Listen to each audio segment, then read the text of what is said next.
That is going to be coming up first, and I'm also going to be doing a quick recap of what has happened over the past 2 weeks. If you don't want to watch the recap, here's the skip, but let's get into it. So this all starts with Pewdiepie creating a video with Alinity in it and a few other Twitch streamers. In the video he uses the term Twitch thought. Alinity then reacts to the video on stream saying this: "I'm gonna copy strike this guy." After she said this, Pewdiepie's video did get claimed. He re-uploaded the video without Alinity's content in it. This of course gets blown up by a lot of social media, news websites and Reddit. Alinity receives a lot of backlash from us, and then Alinity creates a response. This response has now been removed, but in the response it just covers who she's working with and why she's working with them. Alinity then told us in the same stream how much Collab DRM are paying her. And they are sending me $700 last month from copy strike hitting people. Good money.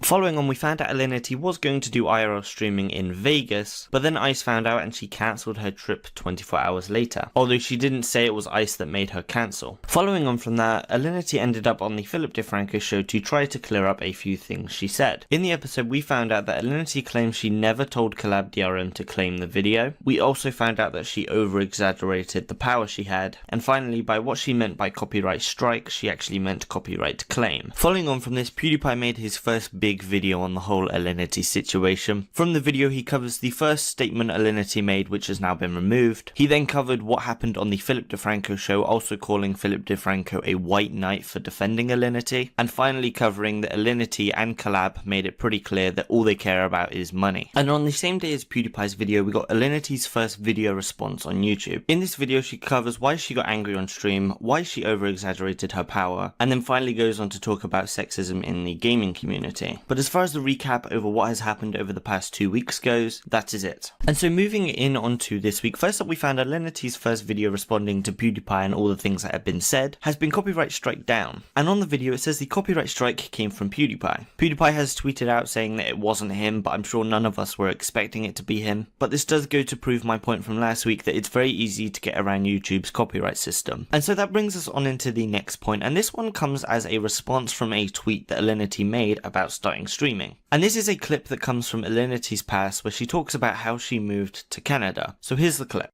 So I went to medical school in Colombia, and you don't want to be a doctor in Colombia. It sucks. Like, you don't make any money. You work a lot.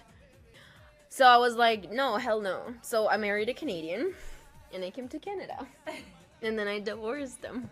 What she said here is fraudulent to get a citizenship in Canada, and therefore if there is an investigation that goes down, and based on the amount of likes and retweets there have been, then most likely will be an investigation. She can possibly be deported. Following on from this, Alinity has made a YouTube video, and this is her most recent YouTube video on the situation, but in this video she mainly covers this whole Canada clip. So a few points I've picked out from this. First off, we found out that someone else is now managing her social media. Then she starts reviewing the Canada clip, of which she made a few claims. First off, she claims that she actually did care about this person she got married to. She also claims that the reason she divorced him is because he cheated on her. And then finally she says that she moved to Canada trying to make it work, but it didn't, so she ended up divorcing him. And then finally at the end of the video she does share a bit of information on how Twitch gives her special treatment, which actually brings me into one of Anything for Views, otherwise known as Chad's reaction when he watched this clip on stream.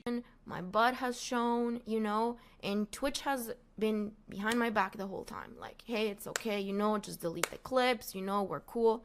I've been good with Twitch. I've never even... Why? How come when I show nudity they don't tell me that? They just ban me. What the f?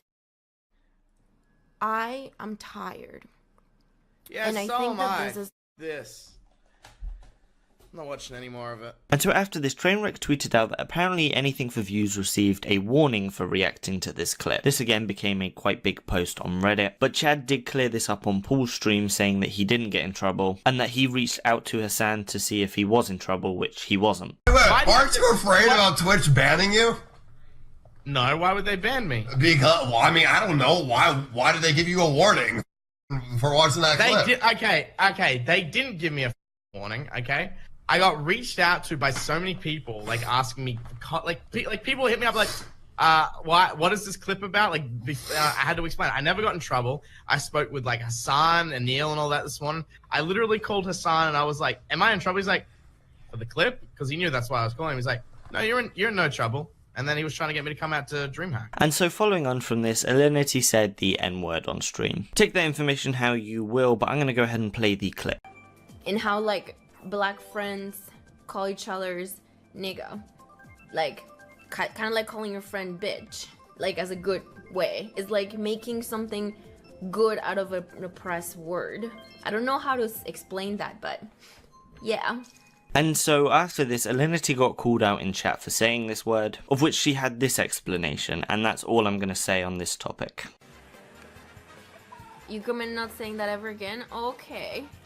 Well, I'm part black, so I don't see why why would they say that?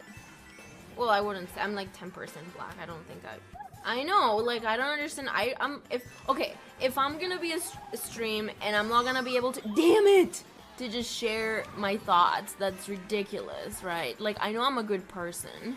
And so that brings us on to what I'm hoping is a conclusion in all of this. So PewDiePie has made a video called Ban PewDiePie's Video, where he goes over the whole Alinity thing once again and gives us updates on what has happened. And so from this video I've picked out quite a few points. So right at the start of the video, PewDiePie says that Alinity copyright claimed the video with an excuse so that she could steal revenue from PewDiePie, which of course would give Alinity quite a big paycheck at the end of the month from collab. We're not just talking $700 here anymore, we could be talking a few thousand in PewDiePie's case. Next up, he points out that Alinity has never taken blame for anything, then saying that Alinity hasn't even accepted PewDiePie's apology, even though he has made one. Next up, he goes over the whole marriage fraud thing, and then the special favors that people like Alinity have received from Twitch, also showing Chad's clip as well. And then finally pointing out that Alinity has never been accountable for the actions she's made, the fact that she's done things wrong and just has never taken the blame or has apologized for it. And so those are the points I picked out from PewDiePie's video. I'm going to leave a link at the end of the video so you can watch it the whole way through if you haven't already, but that's it for the PewDiePie video. And so next up we have a motherboard article made about the whole PewDiePie versus Alinity situation. This article is a lot like the Philip DeFranco show, where it was a lot of on Alinity's side. To give you an idea of what I mean, this is the opening statement. An ongoing feud between Felix, better known as PewDiePie, the most popular YouTuber in the world, and popular Twitch streamer Alinity Divine, is a perfect example of how women are still objectified, vilified and exploited in the gaming community simply because they are women. Again, I am going to leave a link to this post in the description, but you should be able to get from just that opening statement that this is very on Alinity's side and not PewDiePie's. In fact, throughout the article there are definitely slanderous points that simply aren't true or completely made up. And this has gone so far that PewDiePie has even tweeted out that the only thing Vice are asking for here is a lawsuit for slander. I think that would be particularly interesting and definitely would put a lot of these news websites in check for what they're saying in their articles. And so finally I have one opinion that comes from NMP Lord, which is Soda Poppin's friend. He has pretty much the same opinion that I have in this situation, so here's his clip. You know, it's so funny, like me, I'm like, wow, PewDiePie favorited my tweet. That's crazy. He noticed me. That's awesome. And there's other people on Twitch who are like, wow, PewDiePie noticed me. Let's copy strike him. It's just crazy how are people not humble anymore? Like, what? PewDiePie is a legend. Okay? You should be honored when he notices you. Dude, people just have no respect and everyone's egos are so big and it's just disgusting. It's just so disgusting. And so that is it for the video today. I originally thought all of this PewDiePie and Alinity stuff was going to be something like 4 to 5 minutes. So I'm going to cut the video off there and do the rest of the week's news tomorrow. And so finally, I'm hoping this is sort of the conclusion for the Alinity and PewDiePie situation. So I just finally want to know, what is your guys' opinions over this entire thing? NMP pretty much summed up mine in the fact that if Alinity never did anything in the first place, this entire drama wouldn't even exist. But anyway, as far as it goes, I want to thank you for watching as normal, and I'll see you in the next one.